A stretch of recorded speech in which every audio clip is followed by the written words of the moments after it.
السلام علیکم ورحمۃ اللہ وبرکاتہ۔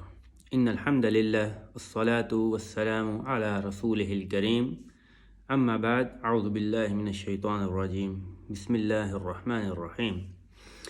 اللہ کے فضل و کرم سے سنن ترمذی کے سیشن جاری ہیں۔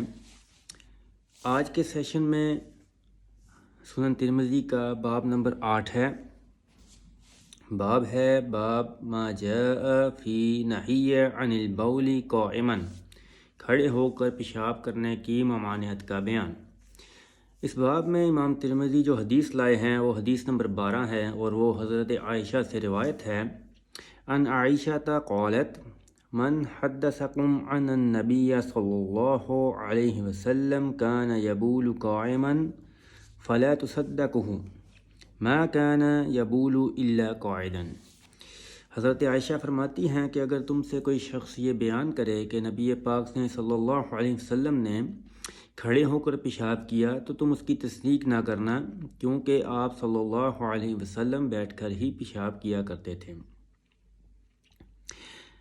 اس حدیث سے ہمیں پتہ چلا کہ پیشاب بیٹھ کر کرنا چاہیے، جیسا کہ واضح حضرت عائشہ نے فرمایا کہ اگر کوئی شخص تمہیں یہ کہے کہ آپ نے کھڑے ہو کر پیشاب کیا تو تم تصدیق نہ کرنا، کیونکہ آپ بیٹھ کر ہی پیشاب کرتے تھے۔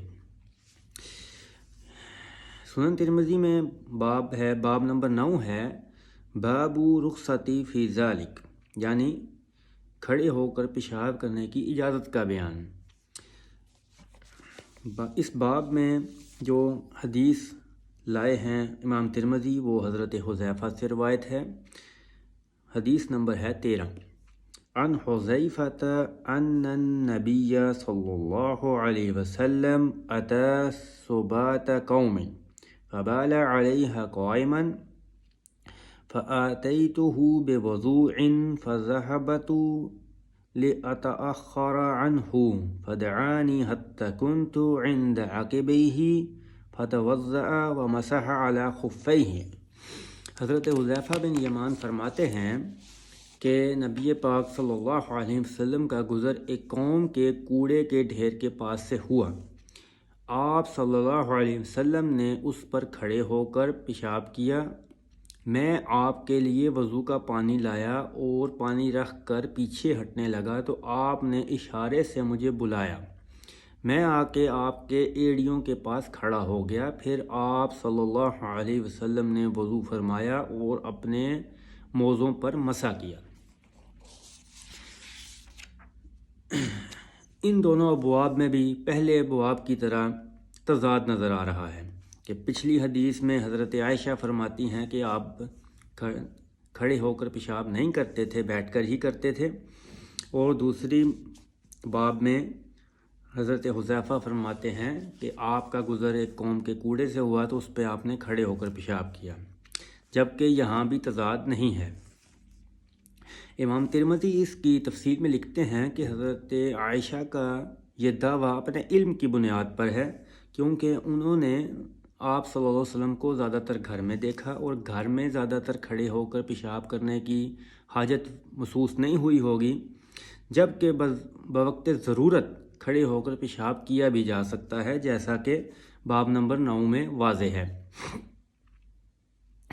اس کی تفصیل میں مزید علماء لکھتے ہیں کہ کھڑے ہو کر پیشاب کرنے اور بیٹھ کے پیشاب کرنے میں فرق یہ ہے کہ عام حالات میں عام طور پر افضل اور بہتر عمل تو یہی ہے کہ ایک عام آدمی پیشاب کرتے وقت پیشاب بیٹھ کر ہی کرے، لیکن بوقت ضرورت کسی عذر کے تحت اگر کھڑے ہو کر پیشاب کرنا پڑ جائے تو اس کی اجازت بھی موجود ہے، جیسا کہ باب نمبر 9 کے نام سے ہی ظاہر ہے کہ رخصت کا بیان۔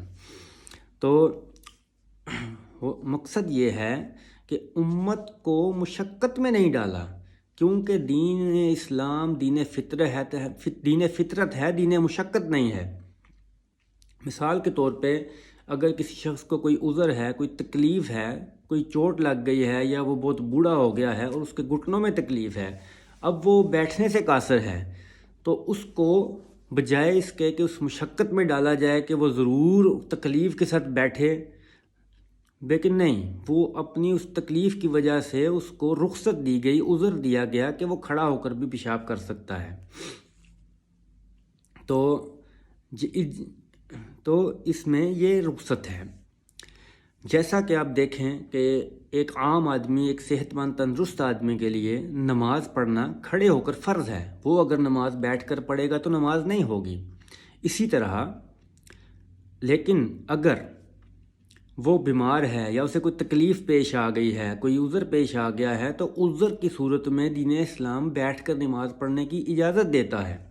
اسی طرح بعین ہی یہاں بھی افضل اور بہتر عمل تندرست آدمی کے لیے یہ ہے کہ وہ بیٹھ کر پیشاب کرے، لیکن کسی عذر میں، تکلیف میں یا چوٹ لگ جائے تو اس میں عذر کے تحت کھڑے ہو کر پیشاب کرنے کی اجازت موجود ہے۔ تو کیونکہ دین اسلام دین فطرت ہے، دین مشقت نہیں، کیونکہ اللہ پاک فرماتے ہیں کہ میں اپنے بندے سے آسانی چاہتا ہوں، مشکل نہیں چاہتا۔ تو بجائے اس کے کہ کسی بندے کو تکلیف ہو اگر، تو اس کو مزید مشقت میں ڈالا جائے کہ نہیں لازمی تم بیٹھو ہی، تو یہ تکلیف میں، مشقت میں ایک عذر دیا گیا۔ جیسا کہ نماز ایک مرد کے لیے، بالغ کے لیے مسجد میں جا کر باجماعت پڑھنا ہی فرض ہے، لیکن کسی عذر کے تحت اگر وہ بیمار ہو جاتا ہے یا بارش ہو رہی ہے تو اس عذر میں اس کو گھر میں پڑھنے کی بھی اجازت ہے۔ تو یہ ایک رخصت ہے۔ تو ان ابواب سے یہ بات واضح ہوئی کہ پیشاب بیٹھ کر کرنا چاہیے، افضل عمل ہے، لیکن کسی تکلیف یا عذر میں کھڑے ہو کر کرنے کی اجازت بھی ہے۔ اس باب میں ایک چھوٹی سی بات اور کلیئر جو بیان ہوئی وہ بھی بیان کر دیتے ہیں کہ آپ صلی اللہ علیہ وسلم نے جب وضو کیا تو اپنے موزوں پر مسح کیا، یعنی سردی کی وجہ سے یا جو موزے پہنے جاتے ہیں تو ان پہ مسح بھی کیا جا سکتا ہے دوران وضو۔ تو لیکن یہ ایک تفصیل طلب معاملہ ہے، اس میں آگے وضو کے باب میں اس کو تفصیل سے دیکھیں گے۔ تو یہاں پہ ہمیں پتہ چلا کہ اچھا اور بہتر عمل کیا ہے کہ پیشاب بیٹھ کر کیا جائے، لیکن کسی تکلیف یا عذر میں پیشاب کھڑے ہو کر کرنے کی اجازت موجود ہے۔ ہمیں تو اللہ کا لاکھ لاکھ شکر ادا کرنا چاہیے کہ پرانے وقتوں میں لوگوں کو وہ سہولیات میسر نہیں تھیں جو آج ہمیں میسر ہیں۔ وہ واش رومز میں کموڈ کی شکل میں ہیں کہ اگر ایک بندہ بیٹھ کر پیشاب نہیں کر سکتا تو اس کے لیے کموڈ کی سہولت موجود ہے کہ وہ اس پر بیٹھ کے کر لے، جو کہ ایک اللہ کا ہم پہ بہت بڑا انعام ہے۔ لیکن اگر کسی وجہ سے وہ گھر سے باہر ہے اور وہاں کموڈ بھی میسر نہیں ہے تو ہمیں حدیث رخصت دیتی ہے کہ وہ کھڑا ہو کر بھی پیشاب کر سکتا ہے۔ تو سنن ترمذی کے کل آج تک کے سیشن میں 9 باب اور 13 احادیث ہو گئیں۔ اللہ پاک سے دعا ہے کہ اللہ پاک کمی بیشی معاف فرمائے اور ہمیں صحیح معنوں میں دین سمجھنے کی اور عمل کرنے کی توفیق عطا فرمائے۔ جزاک اللہ۔ السلام علیکم ورحمۃ اللہ وبرکاتہ۔